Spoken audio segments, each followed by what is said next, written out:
శ్రీమన్నారాయణ. ఈరోజు ఇంకొక స్టోరీ చెప్పుకుందాం మనం.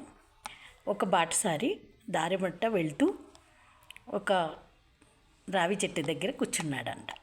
తను కూర్చొని ఏం చేయాలో తోచక ఆలోచిస్తూ బాగా దాహంగా ఉంది, నీళ్ళుంటే బాగుండు అనుకున్నాడంట మనసులో. ఈ లోపల అక్కడ ఒక పెద్ద కుండలో చల్లటి నీళ్లు దొరికినాయంట. ఆ నీళ్లు తాగి ఎంత హాయిగా ఉంది, కొద్దిగా ఆకలిగా ఉంది, ఆహారం కూడా దొరికితే బాగుండు అనుకున్నాడంట. ఈ లోపల ఒక విస్తరిలో పంచభక్ష పరమాణాలతో విస్తరి అక్కడ కనిపించిందంట. ఓ, ఎంత భలే బాగుంది అని చక్కగా తిన్నాడంట. సుష్టిగా నీళ్లు తాగి కాసేపు చక్కగా పడుకుంటే బాగుండు, నిద్ర వస్తున్నట్టుంది అన్నాడంట. అంటే మంచి బెడ్ అక్కడ ఫామ్ అయ్యిందంట. అందంగా నీట్గా మెత్తగా ఉండే బెడ్. చక్కగా పడుకున్నాడంట. పడుకొని లేసి ఇన్ని నేను మనసులో అనుకోగానే వచ్చేస్తున్నాయి. ఒకవేళ ఈ చుట్టూ అడవి ఉంది, ఆ అడవిలో ఏమన్నా సింహాలు కానీ ఉన్నాయో ఏమో, పులులు సింహాలు ఎలాంటివి ఉంటే నన్ను తినేస్తాయేమో అనుకున్నాడంట. ఈ లోపల నిజంగానే ఒక సింహం వచ్చి తినేసిందంట.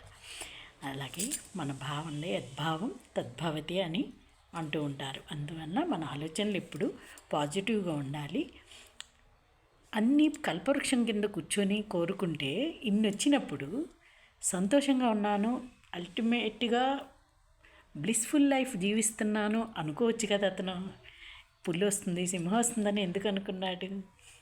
అదే నెగిటివ్ థాట్స్ అంటే. వాటిని కంట్రోల్ చేసుకోవటానికి ధ్యానం ఎక్కువ చేస్తూ ఉండాలి. ఈరోజు ప్రపంచ ధ్యాన దినోత్సవం కనుక మనము ఈ మంచి స్టోరీని షేర్ చేసుకుందాం.